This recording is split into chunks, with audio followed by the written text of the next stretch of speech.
আজিৰ দিনটোৰ কেইবাটাও গুৰুত্বপূৰ্ণ খবৰ আহি গ'ল। আজি হৈছে ২৬ আগষ্ট। ২৬ আগষ্টত কেইবাটাও গুৰুত্বপূৰ্ণ আপডেট আহি গ'ল আৰু কেইবাটাও চৰকাৰী আঁচনিৰ পইচা সোমাই গ'ল। কি আপডেট আহি গ'ল জানি লওক।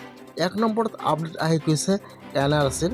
এতিয়া কিন্তু যিহেতু অসমত SIৰ কাম আৰম্ভ হৈ যাব, তাত কিন্তু আপোনালোকৰ NRCৰ ফাইনেল লিষ্টটো লাগিব।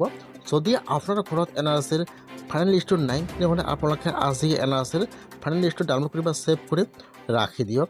ইতিমধ্যে কিন্তু অসমত SIৰ কাম আৰম্ভ হৈ আছে। সেইকাৰণে কিন্তু আপোনালোকৰ NRCৰ কপিটো লাগিব, যে আপোনালোকৰ লিষ্টত নামটো আছেনে নাই বা আপোনালোকে ভাৰতৰ নাগৰিক হয়নে নহয়, ইয়াক আপোনালোকৰ চেক কৰিব। ইতিমধ্যে কিন্তু আৰু NRC নতুনকৈ ভেৰিফাইৰ কাম আৰম্ভ হৈ যাব। যিসকল মানুহৰ নাম অন্তৰ্ভুক্ত হোৱা নাই, সেইসকলৰ কাৰণে আৰু NRCৰ কাম আৰম্ভ হৈ যাব এই মাহৰ ভিতৰতে। এই মাহৰ ভিতৰতে কিন্তু SIৰ কাম আৰম্ভ হৈ যাব অতি সোনকালে। ২ নম্বৰত আহি গৈছে আধাৰ কাৰ্ডৰ আপডেট। এতিয়া কিন্তু আপোনালোকে সহজতে আধাৰ কাৰ্ড বনাব নোৱাৰিব, কিয়নো যদি আপোনালোকৰ বয়স ১৮ হৈ গৈছে, এতিয়ালৈকে আপোনালোকে আধাৰ কাৰ্ডটো বনোৱা নাই, এতিয়া কিন্তু আপোনালোকে আৰু আধাৰ কাৰ্ড বনাব নোৱাৰিব। এতিয়া কিন্তু যিসকলৰ বয়স ১৮ হৈ গৈছে, সেইসকলে আধাৰ কাৰ্ড বনাব নোৱাৰিব। যিসকলৰ বয়স ১৮ৰ কম আছে, খালি সেইসকলে আধাৰ কাৰ্ড বনাব পাৰিব। আজি কিন্তু আধাৰ কাৰ্ডৰ গুৰুত্বপূৰ্ণ আপডেট হৈ গৈছে। সেইকাৰণে যদি আপোনালোকে এতিয়াও আধাৰ কাৰ্ডটো বনোৱা নাই, আপোনাৰ বয়স ১৮ হৈ গৈছে, এতিয়া কিন্তু আপোনালোকে আধাৰ কাৰ্ড বনাব নোৱাৰিব। আৰু ৩ নম্বৰত আপডেট আহি গৈছে অৰুণোদয় আঁচনিৰ। আজি কিন্তু অৰুণোদয় আঁচনিৰ গুৰুত্বপূৰ্ণ আপডেট আহি গ'ল। যিসকলে অৰুণোদয় আঁচনিৰ পইচা লাভ কৰি আছে, এতিয়া কিন্তু আপোনালোকে আৰু এটা ফৰ্ম দি দিব। যিসকলে চৰকাৰী গেছ পোৱা নাই বা চৰকাৰী গেছটো লাভ কৰিছে, এতিয়া কিন্তু অৰুণোদয় আঁচনিৰ পৰা প্ৰতি মাহে লাভ কৰিব এক্সট্ৰা ২৫০ টকাকৈ। সেইকাৰণে যদি আপোনালোকে এতিয়ালৈকে অৰুণোদয় আঁচনি লাভ কৰা নাই বা আপোনালোকে এইবাৰ অৰুণোদয় আঁচনি নতুনকৈ আবেদন কৰিছে, নহ'লে আপোনাৰ কাৰণে ভাল খবৰ আহি গ'ল।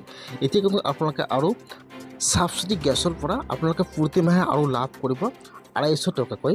আৰু যিসকলে অৰুণোদয় আঁচনিৰ কাৰণে এইবাৰ নতুনকৈ আবেদন কৰিছে, সেইসকলে ছেপ্টেম্বৰ মাহৰ ১৭ তাৰিখে অৰুণোদয় আঁচনি পইচা লাভ কৰিব। ৩ নম্বৰত আপডেট আহি গৈছে PM কিষাণৰ। যদি আপোনালোকে এতিয়ালৈকে PM কিষাণৰ পইচা লাভ কৰা নাই, তেনেহ'লে আপোনাৰ কাৰণে ভাল খবৰ আহি গ'ল। এতিয়া কিন্তু আৰু নতুনকৈ PM কিষাণৰ কাৰণে নতুনকৈ আবেদন আৰম্ভ হৈ গৈছে। যিসকলে PM কিষাণৰ পইচা লাভ কৰি আছিল, ১৯ নম্বৰ কিস্তি লাভ কৰিছে, ২০ নম্বৰ কিস্তি পোৱা নাই, সেইসকলৰ কাৰণে আপডেট আহি গ'ল। এতিয়া কিন্তু আৰু PM কিষাণৰ নতুনকৈ EKYCৰ কাম আৰম্ভ হৈ গৈছে। যদি আপোনালোকে এতিয়ালৈকে PM কিষাণৰ পইচা লাভ কৰা নাই, তেনেহ'লে আপোনালোকে অতি সোনকালে আপোনাৰ EKYCটো সম্পূৰ্ণ কৰি ল'ব। আৰু যিসকলে এতিয়ালৈকে আবেদন কৰা নাই, সেইসকলে আজিয়ে PM কিষাণৰ নতুনকৈ আবেদন কৰক, নহ'লে কিন্তু আপোনালোকে PM কিষাণৰ পইচা লাভ নকৰিব। ৪ নম্বৰত আপডেট আহি গৈছে ৰেচন কাৰ্ডৰ। যদি আপোনাৰ ঘৰত ৰেচন কাৰ্ড আছে, তেনেহ'লে আপোনাৰ কাৰণে ভাল খবৰ আহি গ'ল। এতিয়া কিন্তু আপোনালোকে ৰেচন কাৰ্ডৰ পৰা প্ৰতি মাহে লাভ কৰিব ১,০০০কৈ টকা। এই মাহৰ ভিতৰত কিন্তু অফিচিয়েল ৱেবছাইটটো মুকলি কৰি দিয়া হ'ব। তাৰপিছত আপোনালোকে অনলাইনত আবেদন কৰিব লাগিব। আপোনালোকে আবেদন কৰিলে লাভ কৰিব প্ৰতি মাহে ১,০০০কৈ টকা।